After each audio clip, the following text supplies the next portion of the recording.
for this program. There's no stimulus attached to this. Okay. Also, it shows $500 expenditure required. That's not accurate either. There's no expenditure required to execute the interlocal agreement. Okay. So that'll also be updated. Trevor, a question if I may. First comment, on page 1 of the interagency agreement, it says the grant will educate a broad audience including homeowners associations. Bravo, way to go. Yeah, that's a big piece. We have about 60-40 right now on city-owned stormwater facilities and 40% homeowner HOA owned. So that'll be a large piece. Great. I'm looking at page 3 and I'm looking at the tasks 1 through 5. It's not clear to me what those are, but I look over here on page 6, I think it is. And it's part 3 project budget, and it shows what I think are the 5 tasks. Is that something that needs to be more clear here?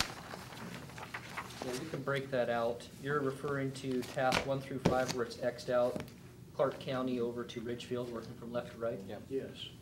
Yeah, we can. It's not clear to me what those 5 tasks are. It says that they're in the paragraph below, 4.2 through 4.8, but that's 7 or 8 tasks, or 7 tasks there, instead of 5, and I'm not clear what they are.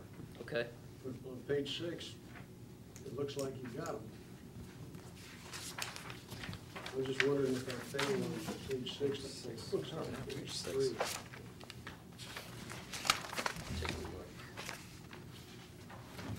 Yeah, task 1 on the actual proposed interlocal agreement goes through administration management. Task 1 is the only one that's X'd for Clark County since they'll be administering the grant.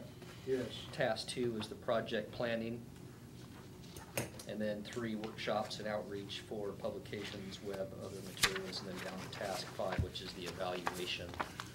And then if you go to page 7, it breaks out with a estimated cost for scope of work, the task.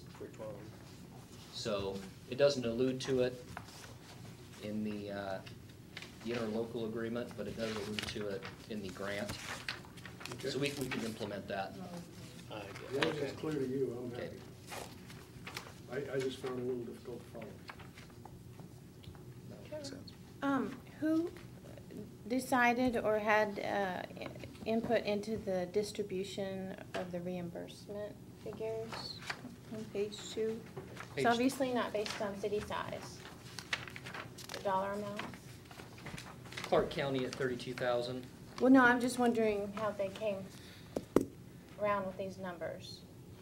They actually had an outreach on that, specifically with stormwater managers, public works directors in the area, wanting to know exactly what we had for infrastructure and what we've already implemented on public outreach. As we form the stormwater utility, we had quite a bit of outreach, not just on what the stormwater utility is, but best management practices as far as catch basin waste and all the different components of the stormwater utility.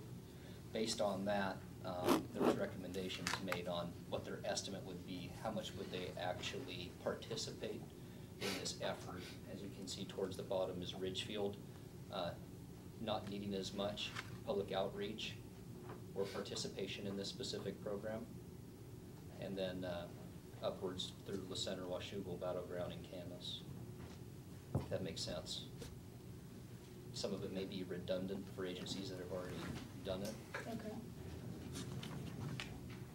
been proactive, or on the Because other if side you take reactive. these dollar amounts and then you compare to other information that we've gotten in the past, the other charts that you've shown us as far as who has had their stormwater utility in place for how long and for how, what their rates have been and how they've been incrementally increased and, whether it was project-based or whatever. I'm just curious to know because Camas is getting quite a bit and I know that they've had their stormwater rates in place for quite a while and I don't know how these other cities fare. Let me follow up on the rates I'm just curious. specifically.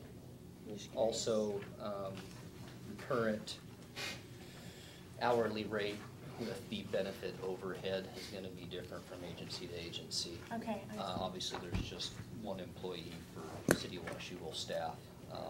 As you get to some of the larger agencies, you know, there may be a quarter FTE GIS and Camas Public Works Department, and then part of the city engineer, so that should be broke out. We should be able to get you some specifics on that, exactly how they landed on those numbers. Thank you. Other questions? Moving along. Social Services Building Agreement.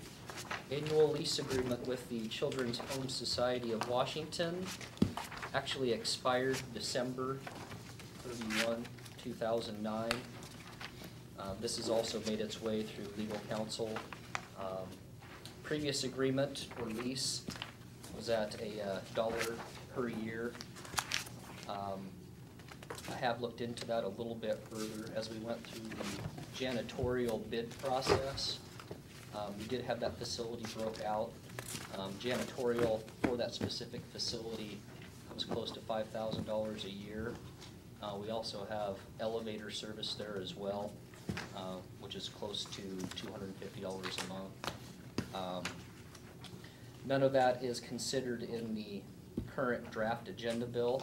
When I did speak with the Children's Home Society, I did let them know that we were going to at least take a look at that for the next lease potentially in 2011. So this will run through 2010 at the previous rate of $1 per year.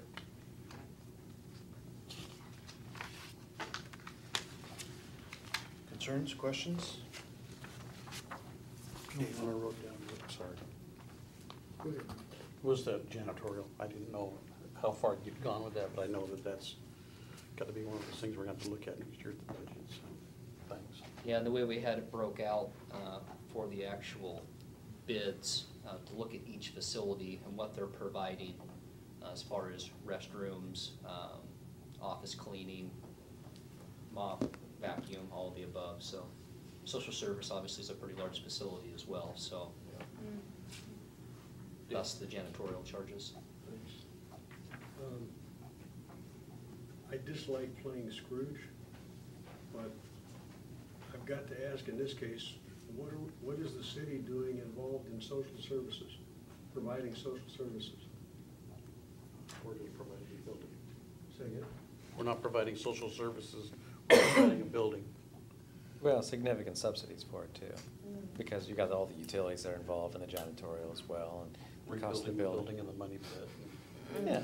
Normally, I wouldn't raise this issue, but I'm looking at two things. I'm looking at the budget for next year, and I'm looking at Wes Hickey's analysis of what's gonna happen to this country, and I'm looking at last night passing that healthcare bill, and I think that emphasized for me what's gonna happen, and Wes Hickey's got it right on the money.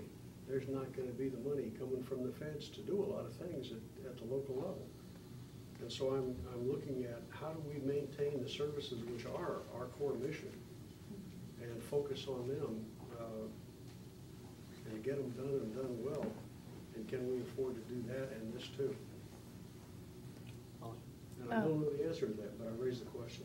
Well, first of all, excuse me for being so silent tonight. I had some substantial dental work done today, so kind of uncomfortable. But with regards, I actually agree with Dave's analysis. However, I think